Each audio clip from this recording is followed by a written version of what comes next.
ஆதியை துணை ஜீவ சகோதர சகோதரிகள் அனைவருக்கும் எனது அன்பான நமஸ்காரம்.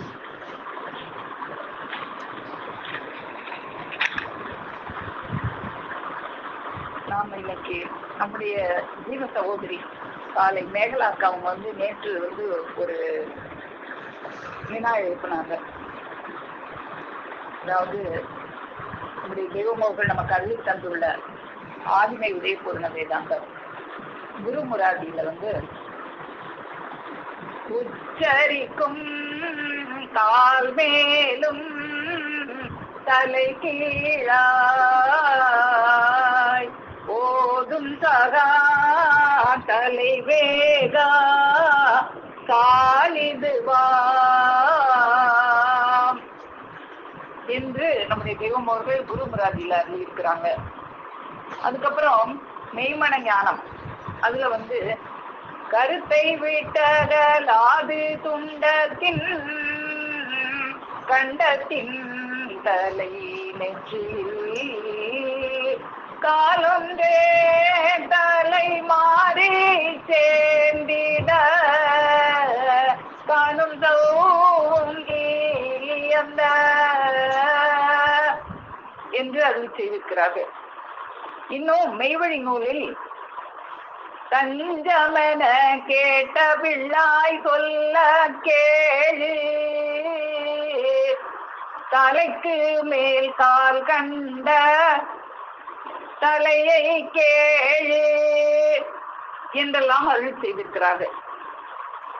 இன்னும் நம்முடைய வேதத்தாய் மான்யம் அதுல நிற்பதுவே பணரதுவும் தலைகீழாக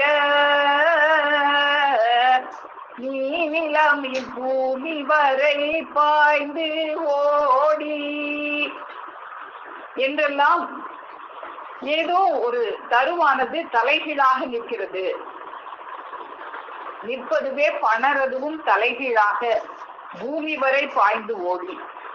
நம்ம ஒரு மரம் எல்லாம் ஓங்கி வளர்ந்திருந்தா அதை நாம என்ன சொல்லுவோம்? ஆகாயம் வரை ஓங்கி வளர்ந்திருக்குன்னு சொல்லுவோம்.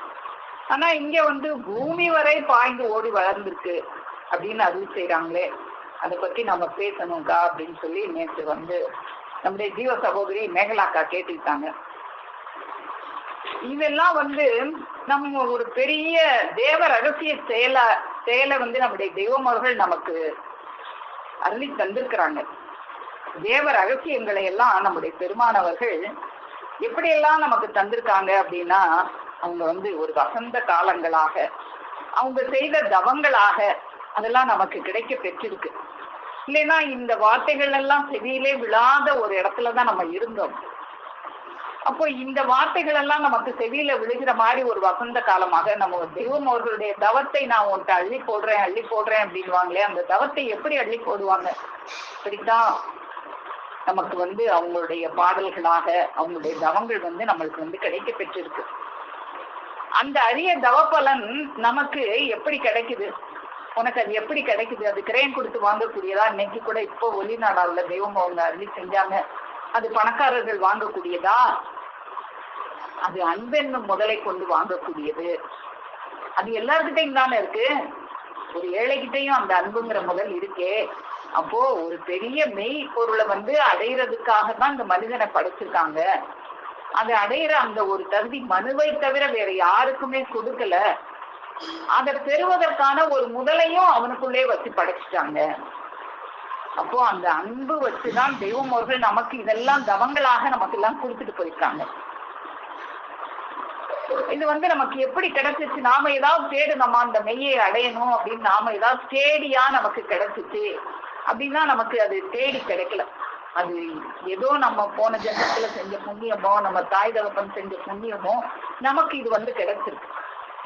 அது இப்படி ஒரு பாடும் இல்லாம தெய்வம் அவர்கள் எவ்வளவோ பாடுபட்டு தான் இதை பெற்றேன் அப்படின்னு அருள் செய்யறாங்க. ஆனா நம்ம ஏதாவது இதுக்காவது பாடுபட்டோமா அப்படின்னு ஒரு முறை தெய்வம் அவர்கள் ஆலயத்துல அவங்க அந்த ஆசனத்துல அமர்ந்திருக்கும் போது அவங்க பிள்ளைகள்லாம் ஒரு பாடும் இல்லாம நமக்கெல்லாம் இது கிடைச்சிருக்குன்னு பேசிக்கிட்டு இருக்கும் போது தெய்வம் அவங்க ஒரு கதை, வலையன் கதைன்னு ஒரு கதை சொன்னாங்களாம். நீ பாடுபட்டு பெறாதது மட்டும் இல்ல, உனக்கு எப்படி கிடைச்சதுன்னு நான் சொல்றேன் அப்படின்னு சொல்லி இந்த வளையன் கதையை எடுத்து சொல்லியிருக்கிறாங்க. அது என்ன அந்த கதை அப்படின்னா, ஒரு வளையன் ஒருத்தன் இருந்தான். அவன் ஒரு ரொம்ப ஏழை. அவன் காட்டுக்குள்ள போய் எலிகளை எல்லாம் பிடிச்சு அதுகளை வச்சுதான் அவன் வாழ்க்கையை ஓட்டிட்டு இருக்கான். அந்த எலிகளை பிடிச்சி அதை சமைச்சு சாப்பிட்டு அதை கேட்கிறவங்களுக்கு கொடுத்து விட்டு காசாக்கி இந்த மாதிரி எலிகளை வச்சுதான் அவனுடைய குழப்பு நடந்துகிட்டு இருந்தது. அப்படியாக அவன் ஒரு நாள் ஒரு ஒரு காட்டுக்குள்ள போய் அந்த எலி வளைன்னு சொல்லுவாங்க, எலி கொண்ட, அந்த எலி வளையில போய் கையை விட்டு அந்த எலிய உள்ள இருக்கிற எலிகளை பிடிச்சு இழுத்து அவன் பிடிச்சு கொண்டு குழப்பம் நடத்திக்கிட்டு இருக்கிறான். அப்படியாக ஒரு முறை ஒரு எலி வலைக்குள்ள கையை விட்டு ஒரு எலி வால் அவனுடைய கையில சிக்கிடுச்சு. அதை பிடிச்சு அந்த வலையில இருந்து இழுத்துக்கிட்டு இருக்கிறான். அது வராதபடிக்கு அந்த பக்கம் மண்ணை பிடிச்சிட்டு இருக்கு. அதை கஷ்டப்பட்டு இழுத்துக்கிட்டு இருக்கிறான். அப்படி இருக்கும்போது ஒரு சாமியார் அந்த வழியாக வர்றாங்க. அந்த சாமியார் எல்லாருக்கும் வழங்குவதற்காக அவங்க திருநீற்ற கையில எடுத்துக்கிட்டு வர்றாங்க. அப்போ இவன் குனிஞ்சு மண்ணுக்குள்ள அவரை திரும்பி கூட பார்க்கல, அந்த மண்ணுக்குள்ள ஒரு பொந்துக்குள்ள கையை விட்டு அந்த எலி வாழை பிடிச்சு இழுக்கிறதுலே அவன் முனைப்பாக இருக்கிறான். இப்போ இந்த சாமியார் அவரை கூப்பிடுறாங்க. அப்ப நான் விபூதி கொண்டு வந்திருக்கேன், வாங்கிக்கோ அப்படின்னு சொல்லி அவங்க கூப்பிடுறாங்க. அப்போ அவன் இல்ல, நான் ஒரு எலி வாழை பிடிச்சிட்டேன், நான் அதை விட்டுட்டேன்னா அது போயிடும், அதனால நீங்க கொண்டு வந்த விபூதியே முதுகுல வேணா போட்டுட்டு போங்க அப்படின்னு சொல்லி சொன்னாங்க. அப்பயும் அந்த சாமியார் சரி அப்படின்னு இறக்கப்பட்டு அவன் முதுகுல அதை போட்டுட்டு போயிட்டாங்க. இப்படித்தான் அந்த முதுகுல அவன் முதுகுல அந்த விபூதி விழுந்த மாதிரி தான் நம்மளுக்கு இது விழுந்திருக்கு. அப்போ இந்த விபூதிங்கிறது இப்படி முதுகுல வாங்கக்கூடிய ஒரு பொருளா? அது எப்படி வாங்கக்கூடிய பொருள்? இந்த விபூதி என்பது என்ன? அது நீ இப்படி முதுகுல போட்டுட்டு போங்கன்னு சொல்லி முதுகுல வாங்கக்கூடிய பொருளா? அது எப்படி நீ வாங்க வேண்டிய, எங்க வாங்க வேண்டிய பொருள் அப்படிங்கிறதுக்கு நம்முடைய தெய்வம் அவர்கள் வான்மதி குரல்ல நமக்கு ஒரு வாக்கியத்துல எடுத்து அருளி செய்றாங்க. ஆதியில் விபூதி என்று எடுத்து வைக்கும் போது வெற்றி தருகின்ற பூ போன்ற தீயாக விளங்கும் அந்த மெய்ப்பொருளை தன்னை அண்டி அடிமை பூண்ட சீடர்களின் உலக்கையில் தந்துதான் அந்த தெய்வ நாமத்தை எடுத்து வைத்தார்கள். அந்த விபூதிய உலக்கையில தந்தாங்க. உலக்கையில தர்றது இல்ல. விபூதிங்கிறது நம்ம நினைக்கிற இப்ப எல்லாம் விபூதின்னு சொல்லி ஒரு சாம்பலை ஒரு வாசனையெல்லாம் போட்டு ஒரு சாம்பலை வச்சு ஒரு வாசனையான ஒரு பொருளாக தயார் பண்ணி அதை கொடுக்குறாங்களே, அது விபூதி இல்லை, அது நகல் விபூதி.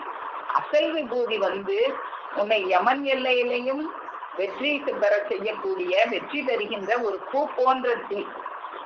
தீனாலே அது சுடக்கூடியதே, அது எப்படி பூ போன்ற தீயாக இருக்கும்? அதுதான் அது வடவை அனல், வடவை அனலாக இருக்கும். அந்த தீயை நாம எங்க வாங்குறது? உலக்கையில வாங்குறது. உலக்கைனா என்ன அப்படின்னா இந்த இரு கை இல்லை, செவி ஏந்தி வாங்குவது. உலக்கை அப்படிங்கும் போது அது செவியாக மாறுது. அதுதான் நம்ம தெய்வமர்கள் நம்மளை எப்பயுமே எதையுமே இரு கையேந்தி வாங்குற அந்த பழக்கத்தை சின்ன பிள்ளையில இருந்தே கொண்டு வரணும்னு. நம்ம காலையில போன உடனே தரிசனம் பண்ண உடனே நமக்கு அமுது கொடுப்பாங்க, 2 கையையும் ஏந்தி நம்ம வாங்கணும் அப்படிங்கிறத சின்ன பிள்ளையில இருந்தே அந்த பழக்கத்தை கொண்டு வா. ஏதாவது ஒரு குழந்தை தெரியாம ஒரு கையை ஏந்துச்சுன்னா பட்டுன்னு ஒரு அடி போட்டு 2 கையையும் ஏந்த சொல்லி கொடு அப்படின்னு தெய்வம் அவங்க சொல்லுவாங்க. அப்போ எதுக்காக அப்படி எல்லாம் சொல்றாங்க அப்படின்னா, அந்த இரு கையையும் ஏந்துவது என்பது இரு செவிகளையும் ஏந்தி வாங்குவது. அப்படியாக ஒருத்தவங்க நம்மளுக்கு விபூதி கொண்டு கொடுக்கும் போது இப்படியா என் முதுகுல போட்டு போங்க அப்படின்னு சொல்றது, அதை இவ்வளவு பணிவோட அது இரு செவிகளையும் ஏந்தி வாங்கக்கூடிய ஒரு பொருளாக இருக்கிறது. அது காலம் செல்ல செல்ல அந்த மெய்யான அசல் மாறி சாம்பல் என்ற நகலுக்கு வந்ததுனால அது கையேந்தி செவியேந்தி வாங்க வேண்டிய அந்த விபூதி கையேந்தி வாங்குவதாக இருந்தது. அதுவும் போய் இப்ப இந்த வளையனால முதுகலை ஏந்தி வாங்குற மாதிரி ஆயிடுச்சு. இவ்வாறு அது நகலாக மாறுவதற்கு வெகு நீண்ட காலம் ஆகி இருக்கும் அல்லவா? அசலான விபூதி இருந்தது, அது அப்படியே கொஞ்சம் கொஞ்சமா காலம் செல்ல செல்ல நகலாக மாறியே வந்துருச்சு. நகலாக போய்விட்ட அதை மாற்றி மறுபடியும் நிஜ செயலுடைய விபூதியாக கொண்டு வந்து தருவது என்ன லேசான காரியமா? நல்லா நினைச்சு பாருங்க. அப்போ அப்படி திரும்பவும் அதை அசலாக்கி தர்றது அப்படிங்கிறது ஒரு லேசான காரியமே இல்லை. ஆனா அந்த லேசான காரியமே இல்லாததையும் நம்முடைய தெய்வம் அவர்கள் நமக்கு அதை லேசான காரியமாக மாற்றி நமக்கெல்லாம் அந்த உலக்கையில அந்த விபூதியை நமக்கு தினமும் வழங்கிட்டே இருக்காங்க. நாமளும் அதை அந்த உலக்கையில அந்த இரு செவியில் ஏந்தி நாமளும் வாங்கி, அவங்க அருந்த கொடுத்துக்கிட்டே இருக்காங்க, நாமளும் வாங்கி வாங்கி பருகி கொண்டே இருக்கிறோம். இன்னும் அந்த கையேந்தி வாங்குறத பத்தி சொல்லும் போது, அந்த காலத்துலயாவது கையேந்தி வாங்கினாங்க, இப்ப எல்லாம் புறங்கைய ஏந்தி உள்ளங்கை ஏந்தி வாங்கணும், கையை பரட்டிட்டு பிறங்கையிலையா வாங்குறது அப்படின்னு பேசும்போது அதுக்குமே தெய்வம் சொன்னாங்களாம், புறங்கையில வாங்கினா கூட 1-2 ஒட்டும், நீ என்ன பண்ற, 2 உள்ளங்கையும் ஒன்றை எதிர்நோக்கி இருக்கும்படியாக நேராக நீட்டுற, அப்படி நீட்டும் போது எல்லாமே போடுறது எல்லாமே உதிர்ந்து போயிருங்க கீழே. நீ புறங்கைய நீட்டினாவது 1-2 ஒட்டும். அந்த மாதிரி இல்லாம நாம அந்த உள்ளங்கையை குவிச்சு வாங்குறது போல நம்ம செவியை குவித்து நம்ம தெய்வம் அவர்கள் தர்றதெல்லாம் நம்ம குவிச்சு வாங்கினோம்னா நமக்கு உள்ளத்துல எழுதுகிற எல்லா வினாக்களுக்கும் தெய்வம் அவர்கள் விடை தந்துடுவாங்க. அப்படியாக அவங்க இரக்கம் கொண்டு அந்த விபூதிகளை எல்லாம் நமக்கு இன்னைக்கு வசந்த காலமாக அவர்கள் செய்த தவங்களாக, மான்மியங்களாக, ஆதிமை உதயபூர்ண வேதாந்தமாக, யமபடர் அடிபடு கோடாயுத கூறாக, யமன்படர் அடிபடு திருமைஞான குரலாக, இப்படி எல்லாம் நமக்கு தெய்வம் அவர்கள் நமக்கு கொடுத்துட்டு போயிருக்கிறாங்க. அப்போ அந்த கொடுத்துட்டு போனதை நாம என்ன செய்யணும் அப்படின்னா, ஒரு வேங்கையின் பார்வை கொண்டு அதை நாம பார்க்கணும். இப்போ நாம எல்லாம் வேங்கையின் பார்வை கொண்டு பார்க்க ஆரம்பிச்சிட்டோம். அதனாலதான் நமக்கு இந்த மாதிரி வினாக்கள் எல்லாம் இந்த இடத்துல தெய்வம் அவர்கள் இப்படி சொல்லியிருக்காங்களே, இது என்னவாக இருக்கும் அப்படிங்கிற ஒரு வினாலாம் நமக்கு வருது. அப்ப அந்த வினா வரும்போதே நம்ம சும்மா அப்படியே மேலோட்டமா படிச்சுட்டு போகாம இது என்னவாக இருக்கும்னு சிந்திக்க ஆரம்பிச்சிட்டோம்னாலே நாம கொஞ்சம் அத வேங்கையின் பார்வை கொண்டு பார்க்க ஆரம்பிச்சிட்டோம். ஆனா இன்னும் கொஞ்சம் கூர்ந்து நாம பார்க்கும்போது அந்த விடையையும் தெய்வம் அவர்கள் அருளி செய்யறது நமக்கு கிடைச்சிடும். அப்போ அதுக்குத்தான் தெய்வம் அவங்க அந்த கூர்ந்து பார்க்கணும் அப்படின்னு சொல்லுவாங்க. தெய்வம் அவங்க அந்த திருப்பத்தூர் பிரசங்க பகுதியில பிரசங்கம் பண்ணிட்டு அங்குள்ள அனைவரையும் கூர்ந்து பார்த்தார்கள் அப்படின்னு வரும்.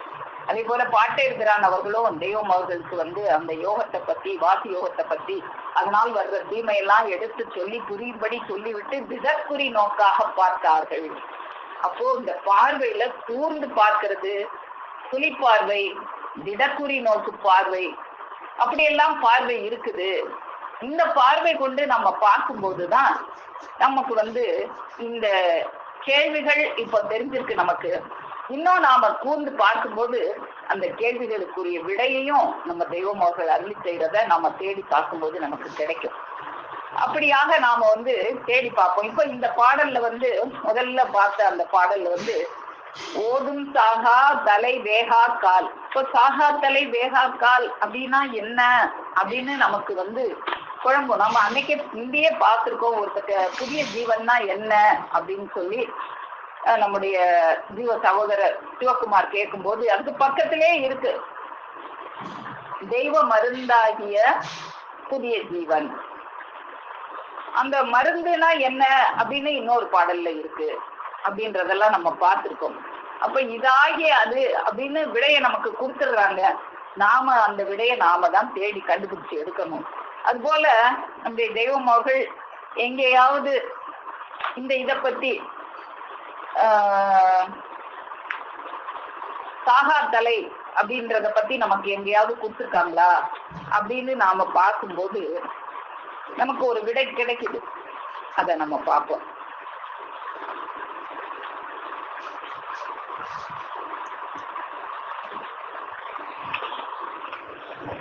சாகா தலைனா என்னவா இருக்கும் அப்படின்னு பார்க்கும்போது நாம ஏற்கனவே பார்த்துருக்கோம். அந்த வண்டியின் சக்கரம் ஆகிய அதுல பார்க்கும்போது நமக்கு அதை கொடுத்துட்டே வர்றாங்க. வண்டியின் சக்கரமாகிய கும்பத்தில் இருக்க பெற்றிருக்கும் ஆரக்காலின் தொடர்பாகியதன் மேல் துளையிட்டு பதித்திருக்கும் வட்டையை போன்ற அடிமையானவன். இரும்பின் பட்டாவை கொண்டு காணப்படும் வெளிப்புறத்தே கட்டுரப்பெறாது ஓடும் வட்டையானது அந்த கும்பத்தின் நேர்முகத்தை விட்டு உழன்று பிதுங்கி நெறிந்து உடைந்து தீக்கிரையாகுதல் சரதம். அப்போ ஒரு வண்டி சக்கரத்துல நடுவுல ஒரு கும்பம் இருக்கு. அந்த கும்பத்தை சுத்தி கால்கள் நிறைய இருக்கும், ஆரக்கால்கள். அந்த ஆரக்காலை சுத்தி ஒரு வட்டம் இருக்கும், அது மரத்தால செய்யப்பட்டிருக்கும். அந்த மரத்தை சுத்தி ஒரு இரும்பு பட்டா இருக்கும். அந்த இரும்பு பட்டாதான் இந்த மர சக்கரத்தை பாதுகாப்பா பிடிச்சிருக்கு. அந்த இரும்பு பட்டா இல்லைன்னா அந்த மரம் சக்கரம் அந்த வண்டியினுடைய பாரம் தாங்காம உடஞ்சி செதறி போயிடும். அது போகாதபடிக்கு அந்த நெருப்பிற்கு இரையாக வண்ணம் அந்த ஆண்ட குருவென்னும் அயப்பட்டாவினுடைய உதவி மேவ பெற்று சுற்றி வரும் வட்டையை போல மனிதனானவன். அப்போ அந்த வட்டையை மனிதனானவன் எப்படி இருக்கான் அப்படின்னா அந்த மரப்பட்டாவை போல இருக்கிறான். அதை சுற்றி இருக்கிற அந்த அயப்பட்டா இரும்பு பட்டா குருவென்னும் அயப்பட்டா அப்படிங்கிறான். அப்போ மனிதனானவன் அந்த மர பட்டா, அதை சுத்தி இருக்கிற இரும்பு பட்டா அவனை விலகிறாதபடிக்கு பிடிச்சு இருக்கிற அந்த இரும்பு பட்டா ஆண்ட குருவென்னும் அயப்பட்டா. அப்போ அந்த கும்பம் என்ன, நடுவுல இருக்கிற கும்பம் அதுதான் இறைவனாகிய சாகாத்தலை என்னும் அக்கும்பம் அப்படின்னு நமக்கு இங்க எடுத்து கொடுக்குறாங்க. இறைவனாகிய சாகாத்தலை அப்படின்னு சொல்லிட்டாங்க. அப்போ சாகாத்தலைனா என்னன்னு நமக்கு இந்த இடத்துல இறைவனாகிய சாகாத்தலை, இறைவன் தான் சாகாத்தலை. இறைவனாகிய சாகாத்தலை என்னும் அக்கும்பத்தின் முகத்து பார்வையை விட்டு, அந்த இறைவனுடைய முகத்து பார்வையை விட்டு அந்த கும்பத்தை நோக்கியே தானே அந்த வட்டை சுத்திக்கிட்டே வருது. அது சுத்திட்டு வர்றதுக்கு அந்த வட்டைக்கும் அந்த நடுவுல இருக்க கும்பத்துக்கும் தொடர்பு என்னவாக இருக்கு? அந்த ஆரக்கால்கள் தானே தொடர்பாக இருக்கு. அந்த ஆரக்கால்கள் அதுதான் ஆரக்கால் வலுவென்னும் வேகாக்கால் என்னும், ஆரக்கால் வலுவென்னும் வேகாக்கால் என்னும் திருப்பாதம். அப்போ திருப்பாதம் அதுதான், திருப்பாதம் தான் வேகாக்கால். அந்த வேகாக்கால் தான் அந்த ஆரக்கால். அந்த கால் அப்படின்னா என்னன்னு நமக்கு தெரியும். நம்ம பாதம் அப்படின்னு நம்ம பார்த்திருக்கோம். அதுதான் உங்களுடைய நாதமாக இருக்கு. அப்போ வேகாக்கால் என்னும் திருப்பாதம் அப்படின்னு சொல்லிட்டாங்க தெய்வம் அவர்கள். அப்போ அந்த வேகாக்கால் அவங்களுடைய நாதமாக அப்படியே கிரணங்களாக அப்படியே ஆரக்கால்களாக வந்துகிட்டே இருக்கு. அதுதான் நமக்கும் இறைவனுக்கும் கனெக்ஷன், தொடர்பை ஏற்படுத்துது. அப்போ அதுதான் உனக்கு நீ இறைவன் அரூபமாக இருந்தா அந்த வேகாக்கால் அந்த நாதம் வருமா? உனக்கு கேட்கறதுக்கு காது இருந்தா அந்த இறைவனுக்கு பேசுறதுக்கு வாய் வேணுமே. அப்போ அவங்க அதனாலதான் தூலம் எடுத்து வர்றாங்க. அப்படி தூலம் எடுத்து வந்துதான் நம்மளுடைய அந்த அந்தகாரமாகிய இருள் இருப்பு, அந்த இருட்டுள்ளம், அந்த தீபம் குடியேறாத பாலடை வீட்டில் விளக்கு ஏற்றி எல்லாம் அவங்கதான் வைக்கிறாங்க. அதனாலதான் குருவை பெறாமனு குப்பை. அப்போ அந்த இருட்டிலே இருந்தா நீ குப்பையாத்தான் இருப்ப. அப்போ இந்த மக்களை நல்வழியில் நடப்பித்து செல்ல செய்வதற்காக அவங்க எப்படி இந்த காலகாலமெல்லாம் விஞ்ஞானிகள் இந்த உலகத்துக்கு வந்துகிட்டே இருக்காங்க அப்படின்னா அவங்க எப்படி நல்வழிப்படுத்துறாங்க? இந்த இறைவன் அவதாரம் செஞ்சு, சினிமால எல்லாம் இறைவன் அவதாரம் செஞ்சு அப்படியே சுயங்கன்னு வருவாரு, இப்படி கையை காமிச்சு ஆசீர்வாதம் பண்ணிட்டு சுயங்கன்னு மறந்து போயிடுவாரு. அப்படியா நல்வழியில் நடப்பித்து செய்யறாங்க? இல்ல, ஆங்காங்கு இகபர ஞான போதனைகளை செய்துதான் அவங்களை நல்வழியில் நடத்திட்டு செல்ல செய்ய முடியும். அப்போ அந்த ஞான போதனைகள் மூலமாகத்தான் செய்ய முடியுமே. அப்படி மேஜிக் மாதிரி மேஜிக் மாதிரி போயிட்டு எல்லாம் உன்னை நல்வழியில நடத்திட்டு செல்ல முடியாது. அப்போ ஞான போதனைகளை செய்து இந்த மக்களை நல்வழியில் நடத்திட்டு செல்ல செய்கிறாங்க. அப்போ இந்த ஞான போதனைகள் என்னவாக இருக்கு? அவங்களுடைய அந்த நாதமாக, அந்த ஆரக்கால்களாக, வேகாக்காலாக அது இருக்கு. அப்போ சாகாத்தலைங்கிறது அந்த இறைவனாக இருக்கு. அந்த வேகாக்கால் என்பது அவங்களுடைய அந்த நாதமாக இருக்கிறது.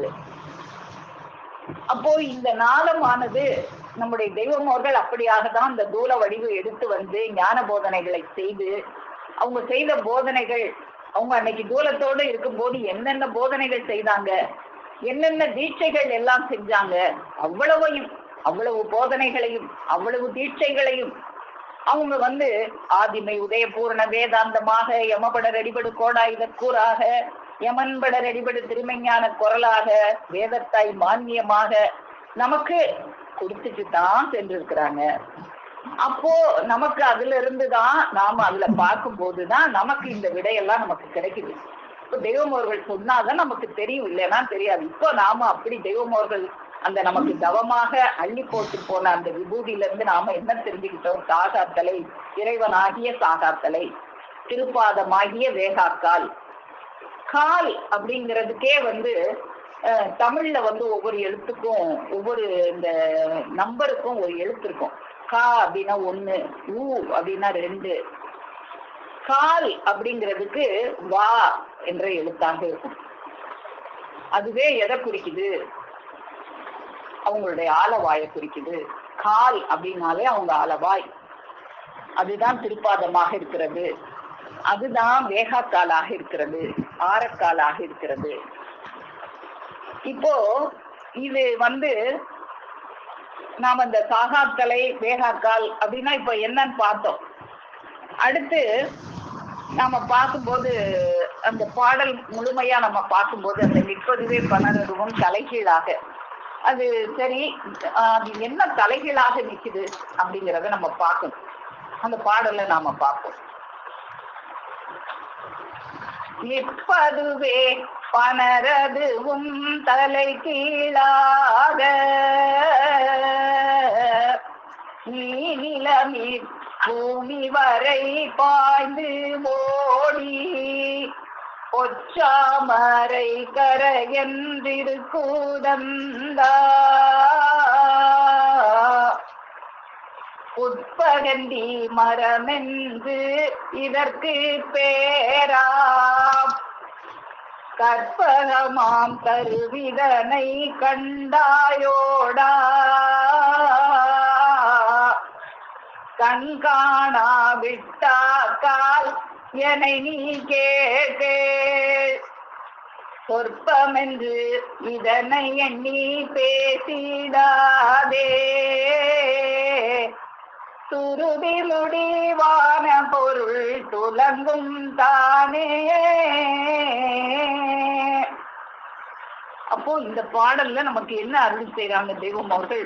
ஒரு மரம், ஒரு பணர். பணர் அப்படின்னாலே மரம். அந்த மரம் எப்படி இருக்கு அப்படின்னா தலைகீழாக நிக்குது.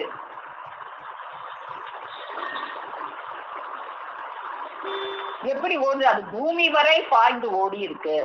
ஒரு மரமானது நம்ம ஆகாயம் வரை ஓங்கி வளர்ந்த மரங்கள் அப்படின்னு சொல்றதெல்லாம் கேட்டிருக்கோம். உயரமா வளர்ந்த மரத்தை பார்த்திருக்கோம். அது மிகைப்படுத்தி நம்ம சொல்லுவோம், ஆகாயம் வரை ஓங்கி வளர்ந்துருக்கு அப்படின்லாம் நம்ம சொல்லுவோம். அப்ப ஆனா இங்க என்ன சொல்றாங்க அப்படின்னா, இது பூமி வரை பாய்ந்து ஓடி இருக்கு. ஒரு மரம் பூமி வரையா பாய்ந்து வளரும்? மேல் நோக்கி தானே வளரும். ஆனா நீனிலமி பூமி வரை பாய்ந்து ஓடி இருக்குன்னு சொல்றாங்களே. பொச்சாமரை கரை என்று இருக்குதுன்றா புஷ்பகந்தி மரம் என்று இதற்கு பேராம். அந்த மரத்துக்கு பேரு புஷ்பகந்தி மரம். நிறைய பேர் இருக்கு அந்த மரத்துக்கு. புஷ்பகந்தி மரம், விஸ்வசுலா மரம், கற்பக மரம், எக்கீன் மரம், அப்படிலாம் அந்த மரத்துக்கு நிறைய பேர் இருக்கு. அந்த கற்பகமாம் கருவிதனை கண்டாயோடா, அந்த மரத்தை நீ பார்த்திருக்கியா? பார்க்கலைனா கண்காணா விட்டாக்கால் என்னை நீ கேள். நீ பார்க்கலைனா என்னை கேளு. கேட்டினா உனக்கு இத சொற்பம்னு நினைச்சிடாத, இதுலதான் சுருதி முடிவான பொருள் உனக்கு தெரியும். அப்போ அத நீ கேளு. எப்படி நம்ம கேக்குறதுனா என்ன? அது என்னங்க அந்த மரம்னா என்ன அப்படின்னு கேள்வியா கேக்குறதா? அவங்கள கொஸ்டின் பண்றதா? அப்படி இல்ல, காது கொடுத்து கேளு. அவங்க சொன்ன மாதிரி விபூதி கொடுக்கும் போது இரு கை ஏந்தி, அது இரு கைங்கிறது இந்த உள்ளங்கை இல்ல, செவி. அது உலக்கை. உலக்கை என்பது உன்னுடைய செவிக்கை. அந்த செவியாகி அந்த கையை ஏந்தி நீ அதை கேளு. கண்காணா விட்டா காயனை நீ கேள் கேள் கேள் கேள்னு 2 தடவை ஏன் சொல்றாங்க? ஒரு தடவை கேட்டியா, புரியலையா, திரும்ப கேள், திரும்ப கேளு. திரும்ப திரும்ப திரும்ப திரும்ப அதை கேட்டு பார்த்தீங்கன்னா உனக்கு அது தெரிய வரும். அப்போ நாம அதை திரும்ப திரும்ப திரும்ப திரும்ப நாம அதை பார்க்கும்போதுதான் நமக்கு அது தெரிய வரும். அப்போ இந்த மரம் இப்போ இந்த மரம் வந்து ஆகாயம் வர ஓங்கி வளரல, அது பூமி வர வளர்ற மரம் அப்படின்னு நம்ம தெரிஞ்சோம். அப்போ ஒரு வித்துல இருந்துதான் அந்த மரம் வந்திருக்கணும். இப்போ பொதுவாக நம்ம ஒரு வித்தை வந்து பூமியில போட்டோம்னா அது வந்து ஆகாயம் வரைக்கும் மேல் நோக்கித்தானே வளரும். அந்த மரத்தை பத்தி முதல்ல நம்ம தெய்வமோர்கள் அந்த எடுத்து கொடுத்துதான், அதை உதாரணமா வச்சுதான் இந்த மரத்தை பத்தி நமக்கு சொல்றாங்க. அந்த ஒரு வித்தை இட்ட உடனே அந்த மரம் எப்படி எல்லாம் வளருது அப்படிங்கிறத வந்து நம்முடைய தெய்வமோர்கள் நிறைய இடத்துல ஒரு வித்து வந்து எவ்வளவு நீர் கொண்டு வளருது அப்படிங்கிறத நிறைய இடத்துல நமக்கு எடுத்து சொல்லியிருக்காங்க. மானிய பகுதியில எடுத்து சொல்றதை நம்ம பார்ப்போம். ஜீவசிம்மாசன பருவத்துல வந்து பக்கம் 304 தெய்வமோர்கள் நெடும் வளங்கால அழிகளி பயிற்சி முதிர் விளைவு கொண்டேறி நிற்கும் பெரிய வையத்தினோரே, எம்முடைய பிறப்பரே, ஒரு சிறிய வித்தினிடத்தே உள்ளடங்கி இருந்து வெளியே கிளம்பி உண்டாகி இருக்கும் விண்ணளாவிய பெரிய விருட்சத்தினது ஒரு சின்ன விதையில இருந்துதான ஒரு பெரிய விண்ணளாவிய மரம் வந்தது. அந்த மரம் விருட்சத்தினது செழும் பணப்பு வளர்வினுக்காக, அது அப்படி செழுமையா பனைத்து புடைத்து வளர்றதுக்கு எது ஆகாரமா இருக்கு அப்படின்னா, சீதளத்தன் மண்கார பொருள் தேட்டு சம்பாதனை திரளினை எடுத்து அந்த மண்ணுல இருக்கு. அது மண்ணுல அதனுடைய சம்பாதனை எல்லாம் அந்த மண்ணுக்குள்ள இருக்கு. அந்த மண்ணுல இருக்கிற சம்பாதனையை திரட்டி எடுத்து தமது ஆட்சிக்கு உட்பட்ட பலபலவாம் வாதுகளாக தனித்தனியே பிரிந்து சூழ்ந்திரான் என்ற விருட்சக குடி கொலை குடும்பம் அனைத்தினுக்கும் அந்த வேரோடு ஒரு சின்ன விதையத்தான் நம்ம பூமியில போட்டோம். அது ஒரு பெரிய விண்ணளாவிய மரமா வளர்ந்துருச்சு. அதோட குடும்பம் என்னவாக இருக்கு? அதோட குடும்பம், அதனோட கொப்பு கொலை இலை அதெல்லாம் அதனுடைய குடும்பமாக இருக்கு. இந்த குடும்பத்துக்கு எல்லாமே அது வந்து என்ன செய்து, யார் வந்து ஒரு குடும்பத்துல ஒரு தலைவன் இருந்து தன்னுடைய சம்பாதனைய தன் மனைவி மக்களுக்கு எல்லாருக்கும் கொடுக்குற மாதிரி இந்த மரத்துல இருக்கிற ஒரு ஆணி வேர் வந்து இந்த பூமியில இருந்து போய் கஷ்டப்பட்டு பூமிக்குள்ள போய் தேடி தேடி சம்பாதிச்சு அதை வந்து தன் குடும்பத்துக்கு எல்லாம் கொடுக்குது. அந்த தெய்வம் அவங்க எவ்வளவு அழகா எடுத்து சொல்றாங்கன்னு பார்ப்போம். தனித்தனியே பிரிந்து சூழ்ந்திரான் என்ற விருட்சக குடி கொலை குடும்பம் அனைத்தினுக்கும் சோராது நின்று பொதுப்படை இன்று உசுருதி ஓடி ஆங்காங்கு சென்று பாதுகாத்து வரும் ஒரு தனி ஆணி வேரானது. ஒரு தனி ஆணி வேர் தான் இந்த வேலையை செய்து. முதல்ல அந்த வித்தை நட்ட உடனே அதுல இருந்து வேர் தான் முதல்ல வருது. அந்த வேரானது இவ்வளவு வேலையை செய்து ஆணி வேர், முதல்ல ஒரு தனி ஆணி வேர் வரும். வேர் வந்து நிறைய கொத்தா இருக்கும், நம்ம பார்த்துருக்கோம். அதுல தனி ஆணி வேர்னு ஒரு வேர் நடுவுல முதல்ல உண்டான வேர் அதுவாகத்தான் இருக்கும். அதுக்கப்புறம் அதுல இருந்து பல கிளை வேர்கள் எல்லாம் வரும். அப்போ அந்த தனி ஆணி வேர் தான் அவ்வளவும் இந்த பெரிய விண்ணலாவிய மரத்துக்கு ஒரு ஆதாரமாக, அதுக்கு பூராத்துக்கும் ஆகாரம் கொடுக்கிற ஒரு குடும்ப தலைவனாக அது இருக்குது. ஒரு அரசு தலைவனானவன் தன்னுடைய ஆட்சியின் கீழ் அடைந்து சூழ்ந்திருக்கும் தனித்தனி ஊர் குடி படை யாவினுக்குமே தம்முடைய நீதி நேர்மை திரள் கொடு திரட்டி வைத்துள்ள கஜானாவில் இருந்து எடுத்து, ஒரு நல்ல அரசன், ஒரு நல்லாட்சி செய்கின்ற ஒரு அரசன் இருந்தான்னா அவன் என்ன செய்வான்? அவன் கஜானா பொருட்களை எல்லாம் எடுத்து ஒவ்வொரு அந்த ஊர்ல இருக்கிற மக்களுக்கு தனித்தனி ஊர் குடி படை எந்தெந்ததுக்கு எவ்வளவு செலவழிக்கணும்னு சிந்திச்சு அந்த மக்களுக்கு படைக்கு அப்படின்னு பார்த்து பிரிச்சு செலவழிப்பானே, அது போல தம்முடைய நீதி நேர்மை திரள் கொண்டு திரட்டி வைத்துள்ள கஜானாவில் இருந்து எடுத்து பொதுப்படை எல்லோருக்கும் ஈந்து பாதுகாப்பு சோராது நின்று அழித்து வருகின்ற கருவூலத்தினது அமலாண்மை பலத்தலைவன் எப்படியோ, ஒரு ராஜாங்கத்துல கருவூலம் இருக்கு, அந்த கருவூலத்தோட காசு தான் கொள்ளையடிச்சுக்கிடாம அந்த மக்களுக்கு எப்படி எல்லாம் பகிர்ந்து கொடுக்கலான்னு ஒரு நேர்மையான ஒரு அரசன் எப்படி இருப்பானோ அப்படி போல இருக்குது இந்த ஆணி வேர். அப்படி போலவே நேர்மை உருவெடுத்து நின்று கொண்டிரா நின்ற பலமுற்ற நேராணி வேரோடு அன்றியும் அந்த அந்த ஆணி வேர் எப்படி இருக்கு? நீதியோட அது செயல்படுது. நேர்மை உருவெடுத்து நின்று கொண்டு ஒரு பலமுற்ற வேராணி, அந்த மரத்தையே தாங்குகின்ற ஒரு பலம் பொருந்தியதாகவும் அது இருக்கு. இது ஒரு உதாரணம். அடுத்து இன்னொரு உதாரணம், ஒவ்வொரு குடும்பங்களிலும் உள்ள மனைவி, மக்கள், பிள்ளை, குட்டி, குழாங்களுக்கும் ஒவ்வொரு தனித்தனியே தலைவன் இருந்து கொண்டு தன் சம்பாதனை தேட்டினாலே எவ்வாறு சம்ரட்சணை செய்து பாதுகாப்பிட்டு வருகின்ற ஒரு குடித்தலைவனை போலவே ஒரு குடும்பத்துல ஒரு தலைவன் தான் போய் வேலை செஞ்சு தன்னுடைய சம்பாதனை தேட்ட தன்னுடைய மனைவி, மக்கள், பிள்ளை, குட்டி, குழாங்களுக்கெல்லாம் எப்படி சம்ரட்சணை செய்து பாதுகாப்பிட்டு வர்றானோ, எப்படி அந்த நேர்மையான ஒரு அரசன் இருந்த மாதிரி ஒரு நேர்மையான குடும்ப தலைவனா இருந்தா அப்படித்தானே செய்வான். அப்படியான ஒரு நேர்மையான ஒரு குடித்தலைவனை போல தனித்தனியே பிரிந்து போய் ஆங்காங்கு நின்று விரிந்திருக்கும் வாது, கொம்பு, கொலைகளுக்கும் தன்னுடைய தன் மண்கார சம்பாதனை கொண்டு திரட்டி எடுத்துள்ள திறமையத்தினை தன்னுடைய திறமை கொண்டு மண்ணுக்குள்ள புகுந்து எங்கேயோ இருக்கிற அந்த ஆகாரத்தை தேடி எடுத்துட்டு வந்து அந்த வேரானது உசும்பி ஓடி அந்த மண்ணுக்குள்ள போய் மண்ணை நோண்டி தேடணும். எங்கேயோ ஒரு இடத்துல ஆகாரம் இருக்கும், அது வரைக்கும் அந்த வேர் போய் பாய்ந்து போகும். போய் அங்கிருந்து அந்த ஆகாரத்தை திரட்டி எடுத்து வந்து எங்கெல்லாம் கொடுக்குது, யார் யாருக்கெல்லாம் கொடுக்குது, தனித்தனியே நின்று கொண்டிருக்கும் பலவாம் சுற்றுப்புறத்து வேர்களும்.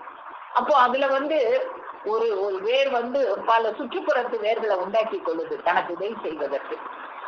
அது ஒரே ஒரு ஆணி வேர் மட்டும்தான் முதல்ல உண்டாகுது. அந்த ஆணி வேருக்கு போய் எல்லா சுற்றி பக்கம் இருக்கிற எல்லா ஆகாரத்தையும் தேடுவதற்காக பல துணை வேர்களையும் சுற்றுப்புறத்து வேர்களையும் அது உண்டாக்கி கொள்ளுது. பல சுற்றுப்புறத்து வேர்களும் இன்னும் இவ்வாறாகவே இயற்கையாய் இயங்குகின்ற செயற்பணி புரிந்து சோரா உதவி கொண்டு இயங்கி நிற்கும் மரம், வாதுகள், கிளைகளும் இன்னும் அதுல என்னெல்லாம் சோறாம இயங்கிக்கிட்டு இருக்கு. அதனுடைய குடும்பம், அந்த மரத்தினுடைய குடும்பங்கள்லாம் யார் யாராக இருக்காங்க அப்படின்னா, அந்த மரம், அதுல இருக்கிற வாதுனா கொப்பு, கிளை, வாதுகள், கிளைகள், கொம்பு, கொப்பு, கொலை, இலைகளும், அதன் மேல்பட்டை, உள்பட்டைகளும். அதுல மேல ஒரு பட்டை இருக்கும், தீவுனா உள்ள ஒரு பட்டை இருக்கும். அதற்குள்ளாக விளங்கும் ஜவ்வு, ஜதை சவ்வு, நரம்பு சவ்வு, வழுக்கை ஓட்டு சவ்வுகளும். இவ்வளவெல்லாம் ஒரு மரத்துக்குள்ள இருக்குன்னு நமக்கு தெரியாது. நம்ம மேலாப்புல அந்த மரத்தை மட்டும் பாக்குறோம், அதுக்குள்ள இவ்வளவு விஷயங்கள் இருக்கு. ஜவ்வு, ஜதை சவ்வு, நரம்பு சவ்வு, வழுக்கை ஓட்டு சவ்வுகளும், நெளி நரம்பு சவ்வுகளும் அக்கினி நட்சத்திர ஆவியினை வாங்கி கர்ப்ப வடிவு உண்டாக்குவதற்கு வருடந்தோறும் ஏங்கி நிற்கும் நடுவெளி தோறும். இந்த அக்கினி நட்சத்திரம் வந்தா நாமெல்லாம் புலம்புவோம், அப்பா அக்கினி நட்சத்திரம் வந்துருச்சு, வெயில் தாங்க முடியல அப்படின்னு, நம்ம இது எப்பதான் முடியுமோன்னு இருக்கு அப்படின்னு நம்மலாம் நினைப்போம். ஆனா இந்த அக்கினி நட்சத்திர அந்த ஆவி ஒவ்வொரு மரங்களுக்கும், இந்த தாவரங்களுக்கு அது ரொம்ப தேவையான ஒன்னாக இருக்கு. அப்பதான் அது அந்த அக்கினி நட்சத்திர ஆவியை வாங்கி அது கர்ப்ப வடிவு உண்டாக்குவதற்கு அது ரொம்ப துணையாக இருக்குமா. அப்படி இந்த அக்கினி நட்சத்திர ஆவியினை வாங்கி கர்ப்ப வடிவு உண்டாக்குவதற்கு வருடந்தோறும் ஏங்கி நிற்குமா. அது நாம அக்கினி நட்சத்திரம் வந்துருதேன்னு கவலைப்படுறோம், ஆனா அந்த தாவர இனங்கள் அந்த அக்கினி நட்சத்திரம் எப்ப வரும்னு ஏங்கி நிற்குமா. துளிர், அரும்பு, பூ, பிஞ்சு, காய், பழங்களும் அதுல என்னென்னலாம் வருது அந்த மரத்துல. அப்படி ஒரு துளிர், அரும்பு, பூ, பிஞ்சு, காய், பழம் இவ்வளவு வருதே. ஒரு சின்ன விதையத்தானே நம்ம போட்டோம், இதெல்லாம் எப்படி வருது அப்படின்னு நம்ம யாராவது சிந்திச்சு பார்த்துருக்கோமா? ஒரு இலை, ஒரு மரத்துல ஒரு இலை இருந்தா அந்த மரத்துல இருக்க எல்லா இலையும் ஒரே ஷேப்ல இருக்கு. மாமரத்து இலைனா இந்த ஷேப் தான், வேப்ப மரத்து இலைனா இந்த ஷேப் தான். அது கூட ஒரு ஒரு ஞானி ஒருத்தவங்க சொல்லுவாங்க, இன்னும் இறைவன் ராத்திரி கத்திரிக்கோலை வச்சு ஷேப்பா இந்த இலையெல்லாம் அப்படி வெட்டிட்டு போனாங்களா அப்படின்னு. அப்போ ஒரே அந்த மரத்து இலைகள் எல்லாமே அந்த ஷேப்னா அந்த ஷேப் தான். இப்படி எப்படி எல்லாம் இப்படி வளருது, இறைவனுடைய படைப்பு எப்படி எல்லாம் இருக்கு அப்படின்னு நாம சிந்திச்சு பார்த்தோமா?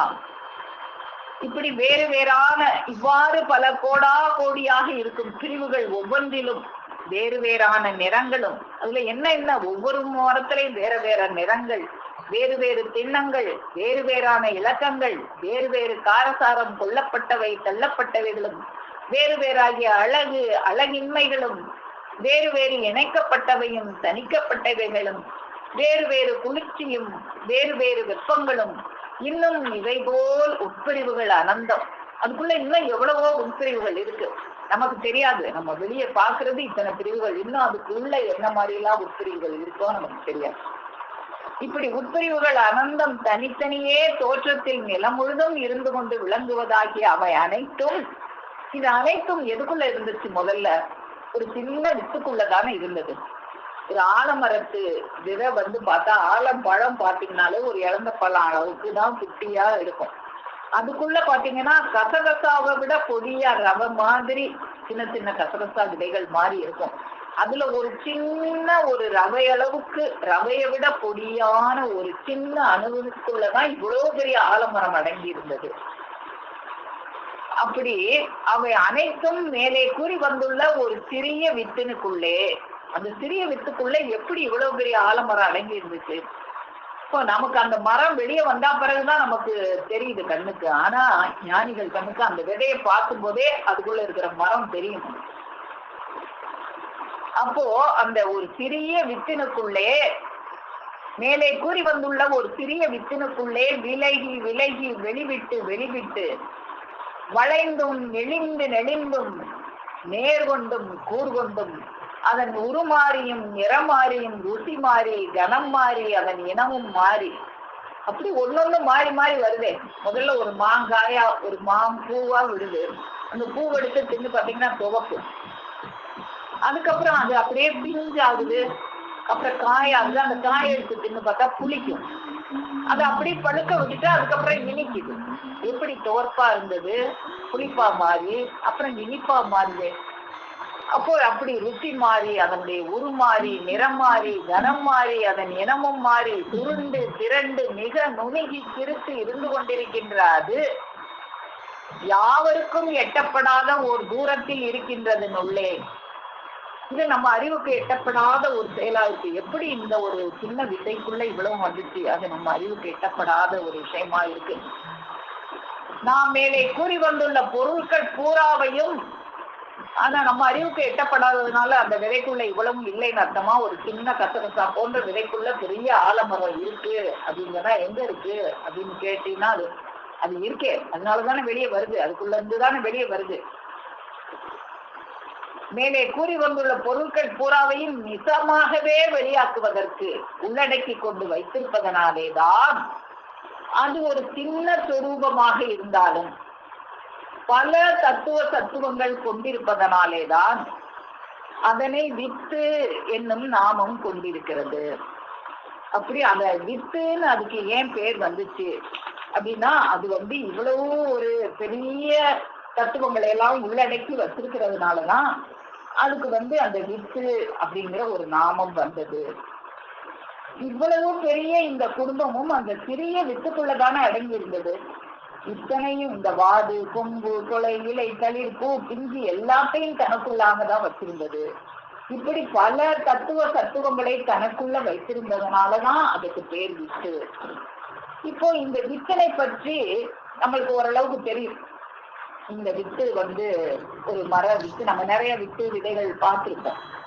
இந்த விதையில இருந்துதான் இந்த மரம் உண்டாச்சு அப்படிங்கிற நிறைய விதையை நம்ம எல்லாம் பார்த்திருக்கோம். ஒரு வித்துக்குள்ள நுழைஞ்சு இதெல்லாம் பார்க்க முடியாட்டா கூட நமக்கு தெரியும் இந்த வித்துக்குள்ள இருந்துதான் இதெல்லாம் வருது அப்படின்னு. ஒரு சின்ன கசகசா விதை போன்ற விதையில் இருந்துதான் ஒரு பெரிய ஆலமரமே வருது. அதுக்குள்ள நுழைஞ்சு பார்க்க முடியாட்டாலும் அப்படித்தான் வருதுங்கிற விஷயம் நமக்கு தெரியும். இந்த விதையானது, இந்த வித்தானது ஒரு பரிசீலனைக்கு உட்பட்டதாக இருக்குது. பரிசீலனைக்கு உட்பட்டது அப்படின்னா என்ன?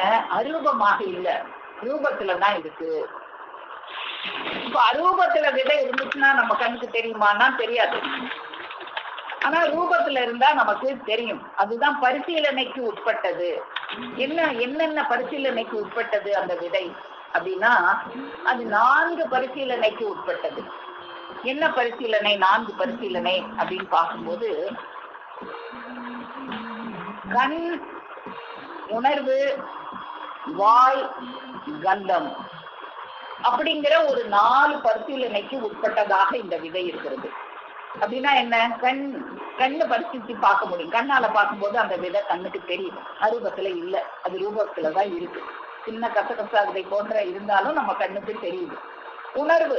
உணர்வுன்னா நம்ம அதை தொட்டு பார்க்க முடியும். ஒரு விதையை எடுத்து நம்ம தொட்டு உணர முடியும். அடுத்து வாய், அந்த நம்ம வாயில போட்டு சாப்பிட்டு பார்க்க முடியும். இந்த விதையை சாப்பிட்டு பாருங்க எப்படி இருக்குன்னு பாருங்க அப்படின்னு யாராவது கொடுத்தாங்கன்னா நம்ம அதை வாங்கி சாப்பிட்டு பார்க்க முடியும், அதை சுவைக்க முடியும். கந்தம், இந்த விதையை மோந்து பாருங்க இது எப்படி இருக்கு அப்படின்னு சொன்னாங்கன்னா நம்மளால அதை மோந்து பார்க்க முடியும். அதுக்கு ஒரு வாசனை இருக்கு. அப்போ இந்த விதையானது 4 பரிசீலனைக்கு உட்பட்டதாக இருக்கிறது. அந்த 4 பரிசீலனை என்னென்னு பார்த்தோம். கண், உணர்வு, வாய், கந்தம். கந்தம் என்கின்ற இந்த 4 பரிசீலனைக்கு உட்பட்டதாக இந்த விதையானது இருக்கிறது. அப்போ அதுக்கு வந்து ஒரு ரூபம் இருக்கு. கண், உணர்வு, வாய், கந்தம் 4 பரிசீலனைக்கு எட்டுவதே வித்ததாமே அப்படின்னு தெய்வம் அவர்கள் அருள் செஞ்சிருப்பாங்க. கண், உணர்வு, வாய், கந்தம் 4 பரிசீலனைக்கு எட்டுவதே வித்ததாமே. அப்போ இந்த 4 பரிசீலனைக்கு எட்டுவதுதான் வித்து. அப்போ இந்த 4 பரிசீலனைக்கு எட்டுவது வித்து அப்படின்னா இந்த 4 பரிசீலனைக்கு எட்டாத ஒரு வித்து இருக்குது அப்படின்னு அர்த்தம். இப்படியான பரிசீலனைக்கு எட்டாத ஒரு வித்து இருக்கிறது. ரூபத்துல நீ கண்ணால பார்க்க முடியாது, தொட்டு உணர முடியாது, வாயால சுவைக்க முடியாது, அதனுடைய கந்தத்தை நுகர முடியாது. அப்படியாக இந்த 4 பரிசீலனைக்கு எட்டாத ஒரு வித்து இருக்கிறது. அந்த வித்துக்கு பேருதான் வித்தில்லா வித்து.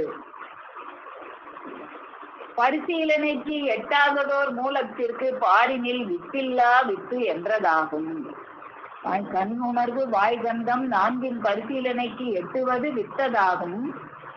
பரிசீலனைக்கு எட்டாததோர் மூலத்திற்கு பாரினில் வித்தில்லா வித்து என்றதாகும் என்று அருள் செய்வாங்க. அப்போ இந்த வித்தில்லா வித்துவானது கண்ணால பார்க்க முடியாது, தொட்டு உணர முடியாது, அதை சுவைக்க முடியாது, அதன் வாசனையை நுகர முடியாது. அப்படியான ஒரு வித்து இருக்கிறது. அப்போ அந்த வித்தை நாம எப்படி உணரலாம்? அப்ப இந்த 4 பரிசீலனைக்கு எட்டாத ஒன்ன அப்ப எப்படி எட்டுறது? ஒரு பொருள் இருந்ததுன்னா அதை ஒண்ணு கண்ணால பார்த்து அதை உணர முடியும், அல்லது அதை தொட்டு பார்த்து உணரலாம், அல்லது வாயால சுவைத்து உணரலாம், அதன் வாசனையை நுகர்ந்து உணரலாம். ஆனா இந்த வித்தில்லா வித்து இந்த 4 பரிசீலனைக்கு எட்டப்படாதுன்னு சொல்லிட்டாங்களே, அப்போ அது எதன் பரிசீலனைக்கு எட்டுவது? அது எப்படி எட்டுவது அது அப்படின்னு நம்ம தெய்வம் அவர்கள் எப்படி என்ன அருள் செய்யறாங்க, அது என்ன பரிசீலனைக்கு அது எப்படி எட்டுது அப்படிங்கிறதை நமக்கு எப்படி எட்டு கொடுக்குறாங்கன்றத நம்ம பார்த்தோம். அப்போ நம்ம இப்ப பார்த்தோமே, அதனை வித்து என்னும் நாமம் கொண்டிருக்கிறது அப்படின்னு சொல்லிட்டு அது போலவே என்ன இப்ப இவ்வளவு நேரம் நம்ம சாதாரண ஒரு வித்தை பார்த்தோம். ஒரு வித்துல இருந்து எப்படி எல்லாம் மரம் வருது. அந்த ஆணிகயிறானது ஒரு நேர்மையான ஒரு அரசனை போல, ஒரு நேர்மையான ஒரு குடும்ப தலைவனை போல. ஏன் இப்படி நேர்மையான அப்படின்னு சொல்றாங்க அப்படின்னா, நேர்மை இல்லாத அரசர்கள் வர்ற கஜானா பொருட்களை எல்லாம் தானே கொள்ளையடிச்சுக்கிற அரசர்கள் இருக்காங்க. சம்பாதிக்கிற பொருளை எல்லாம் குடிச்சு அழிக்கிற நேர்மை இல்லாத மனைவி மக்களை கைவிடுற தலைவனும் இருக்காங்க. அதனாலதான் இந்த இடத்துல தெய்வம் அவர்கள் நேர்மையானன்னு போட்டாங்க. நேர்மையான ஒரு அரசு தலைவன், ஒரு நேர்மையான குடும்ப தலைவன் எப்படி தன்னுடைய அந்த மனைவி மக்களை, அரசு தலைவன் தன்னுடைய குடிமக்களை, ஒரு குடும்ப தலைவன் தன்னுடைய மனைவி மக்களை காப்பாற்றுவாங்களோ, அது போல இந்த ஆணி பேரானது அந்த குடும்பத்தை பூரா அந்த வாது, கொப்பு, கொலை, இலை அவ்வளத்தையும் பாதுகாத்து வருது. அது போலவே இப்ப இத உதாரணம் சொல்லி, அது போலவே இப்ப இனிமேதான் அந்த வித்தில்லா வித்து, அதுல இருந்து ஒரு மரம் வருது. அந்த மரத்துக்கு பேருதான் கற்பகத்தரு, விஸ்வச்சுலா விருட்சம் அப்படின்னா அதுக்கு பேரு. இப்பதான் அந்த மரத்துக்கு வர்றாங்க. அப்போ மனிதனே, அது போலவே மனிதனே, உன்னுடைய இந்த உப்பு பாண்ட உடலினுக்குள்ளே முற்சகாதிய சொர்க்க மத்திய பாதாளங்களும் கதிர்மதி, மின்மதி, தாரகை முதலாகிய சத்துவ விலாசாசன நிலைமுளை விளை கோடிகளும் இப்போ அந்த வித்தில்லா வித்துக்குள்ள இவ்வளவு அடங்கி இருக்கு. அந்த வித்துக்குள்ள என்னென்ன அடங்கி இருக்குதுன்னு நம்ம பார்த்தோம். அதுக்குள்ள கொம்பு, கொப்பு, கொலை, இலை, மேல்பட்டை, உள்பட்டை, சவ்வு, சதை சவ்வு, நரம்பு சவ்வு, வழுக்கை ஓட்டு சவ்வு, நெல்லி நரம்பு சவ்வு, நடுவெளி சோறு, துளிர் அரும்பு, பூ, பிஞ்சு, காய், பழங்கள், இப்படி கோடாகோடியாக அதுக்குள்ள இருந்துச்சு. அது போல இந்த வித்தில்லா வித்துக்குள்ள என்னெல்லாம் இருக்கு அப்படின்னா, முச்சகாதிய சொர்க்க மத்திய பாதாளங்களும் கதிர்மதி மின்மணி தாரகை முதலாகிய சத்துவ விலாசாசன நிலைமுலை விளைகோடிகளும் அதன் அசை ஒசிவு கசிவு கொண்டலும் காரசார சராசர உயிர்கோடா கோடிகளும் அத்தெளிவார்த்த ஆறாங்கோட்டியர் கோடியின் வேத விதிமதி கவனகாதிய ஆதி அதீத முத்தொழில் உருக்களும் சிரஞ்சீவி சர்வ ஐஸ்வர்ய சர்வஜ்ய வாழ்வு வயது வரங்களும் பஞ்சபூதாதிய விசேட அருகு உருச்சுவை கூட்டுறவு பிரிவு பிரவிற்த்திகளும் சேர்த்து மடக்கி சுருட்டி திரட்டி மகா நுணுகி நுணுகி நுணுகிய வடிவினுக்கும் அப்பாலுற்ற நுணுகிய வடிவில் நின்று வயங்குகின்ற அணுவாண்ட பிரம்மாண்ட அணுவரசு அழியா வஸ்து அணுவதனை, அந்த வித்து தான் அந்த அணுவுக்கு அணுவா இருக்கு. அத இந்த 4 பரிசீலனைக்கு அறிய முடியாது.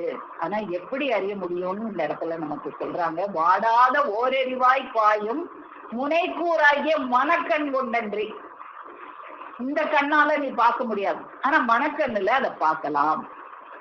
அது எப்படியான மனக்கண்ணா இருக்கணும்? வாடாத ஓரறிவாய் பாயும் முனைக்கூறாகிய, கூர்ந்து பார்த்தார்கள் அப்படின்னு நம்ம பார்த்தோமே.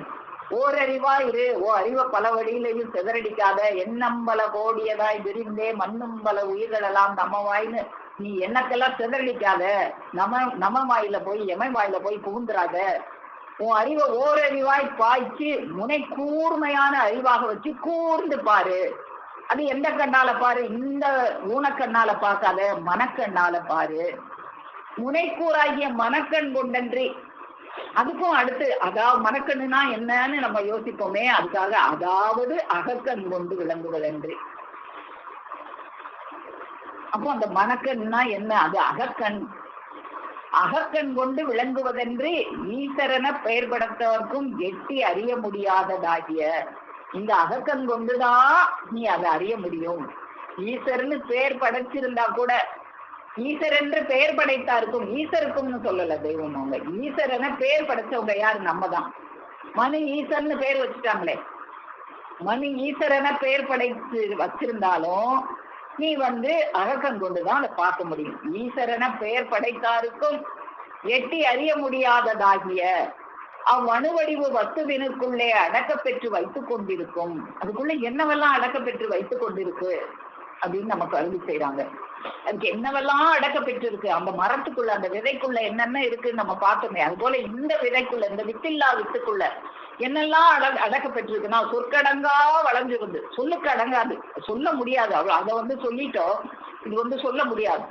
சொற்கடங்கா வளர்ந்திருந்து அமிழா செழிப்பேறி வளர்ந்து கேட்டதெல்லாம் தருவதாயும் கேளாததும் தருவதான, நீ கேட்கிறதையும் தரும், நீ கேட்காதையும் தரும். சர்வ ஜீவ மூல மந்திரார்த்த கற்பக தருவென்னும் ஓர் விருட்ச வித்தொன்று இருக்கிறது பிறவியரே. அந்த கற்பக தருவுக்கான ஒரு விருட்ச வித்து இருக்கு. அந்த வித்துக்குள்ள என்னென்னமோ அடங்கி இருக்கு. அந்த வித்துக்குள்ள இருந்துதான் இந்த மரமானது, இந்த கற்பக தருவானது முளைச்சு வருது. அந்த வித்தில்லா வித்துல இருந்து அது எப்படி முளைச்சு வருதுதான் அப்படின்னா, அது ஆகாயம் வரை பாய்ந்து ஓடி வளராது, அது பூமி வரை பாய்ந்து ஓடி வளரும். சர்வ ஜீவ மூல மந்திரார்த்த கற்பக தருவென்னும் ஓர் விருட்ச வித்தொன்று இருக்குது பிறகியரே. இதனை நான்மறையாகிய குரான் ஷரீஃபினிடத்தே ஓ சம்சு என்னும் நாமம் சூட்டப்பெற்று இருக்கின்றதோடு மனிதனுடைய எண்ணத்தின் பிற்பிறப்பிடவையில் நிறை மீறி ஆசன பீடமிட்டு இருந்து வரும் வஸ்து வித்தாகி அது. அந்த வித்து எங்க இருக்கு? உன்னுடைய எண்ணத்தின் பிற்பிறப்பிடறையில தான் அது ஆசனம் போட்டு உட்கார்ந்து இருக்குது. அந்த வித்தில்லா வித்து, அதுக்கு பேர் என்ன?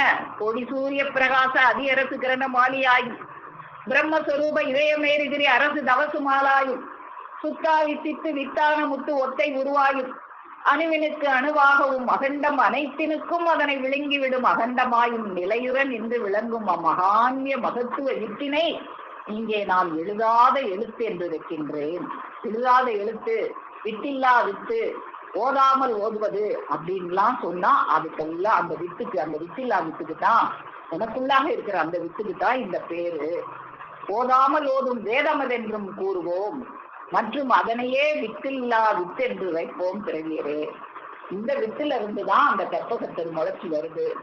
இப்போ நாம இதுவரைக்கும் சாதாரண ஒரு வித்துல இருந்து இந்த உலகத்துல ஒரு ஆலமர வித்தோ ஒரு மாமர வித்தோ அதுல இருந்து எப்படி அது ஒரு பெரிய மரமாக மின்னலாவிய மரமாக அது வளர்ந்து வருது. அதே போல ஒரு வித்தில்லா வித்து இருக்குது. அந்த வித்து எங்க இருக்குதுன்னா அந்த மனிதனுடைய மனிதனே உன்னுடைய இந்த உப்பு பாண்ட உடலினுக்குள்ளதான் இருக்கு அப்படின்னு தெய்வம் அருள் செய்வது வரைக்கும் பார்த்திருக்கோம். எந்த வித்துல இருந்து எப்படி அந்த கற்பகத்தில் விளங்கி வருது, அது எப்படி தலைகீழாக விளங்கி வருது அப்படிங்கிறதெல்லாம் தொடர்ந்து வருகிற சபைகள்ல நாம பார்ப்போம் என்று கூறி என்னுடைய முட்டி பெயர்களை மேலும் மேலும் விளங்கும் என்று கூறி உங்களிடமிருந்து விடைபெறுகிறேன். அனைவருக்கும் நமஸ்காரம்.